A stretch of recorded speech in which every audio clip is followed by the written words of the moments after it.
இயற்கை காளான் கிடைக்கிறது ரொம்பயுமே அரிதாக இருக்குதுங்க. எங்கள் தோட்டத்தில் ஒன்று கிடச்சிது, சரின்னு எடுத்துகிட்டு வந்தாச்சு. சமைக்கிற வரைக்கும் தண்ணிக்குள்ளே போட்டு வச்சிடலான்னு போட்டு வச்சிட்டேங்க. ஏன்னா பூச்சி வந்துடும் வெளியில் வச்சோம்னா, புழு அந்த மாதிரி. அதுக்கப்புறம் வேர் பகுதியை கட் பண்ணி எடுத்தாச்சு. இதுதான் அந்த வேர் பகுதி. இதை நம்ம சமைக்க வேண்டாங்க, தூக்கி போட்டுடலாம். அவ்வளோதாங்க, ரெடி ஆகிடுச்சு. நம்ம சமைக்கலாம். வடக்கல் விட்டு எண்ணெய், கடுகு, கருகாப்பில், சின்ன வெங்காயம் எல்லாம் போட்டு நல்லா வணக்கி விட்டுட்டு காளானை சுத்தம் பண்ணி கட் பண்ணி எடுத்து வச்சதையும் உள்ளே போட்டு நல்லா வணக்கி விட்டுறணுங்க.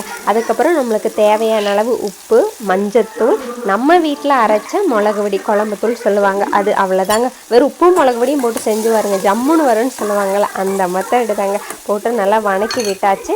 வணங்கினதுக்கப்புறம் நம்மளுக்கு எவ்வளோ தேவையோ வேகிறதுக்கு அவ்வளோ தண்ணி விட்டு க்ளோஸ் பண்ணி வச்சாச்சுங்க. அப்புறம் வேகட்டுன்னு ஒரு டைம் கொடுத்து அதுக்கப்புறம் எடுத்து பார்த்தா நல்லா ஜம்முன்னு வெந்து வந்திருந்ததுங்க. நிகழனுக்கு அப்புறம் பூரி அன்னைக்கு செஞ்சதுனால அதை சைட் டிஷ்ஷாக வச்சு கொடுத்தாச்சு. நல்லா சாப்பிட்டாருங்க. ஊருக்கு வந்துட்டு போனதே கூட போகிறோன்னு அழுக.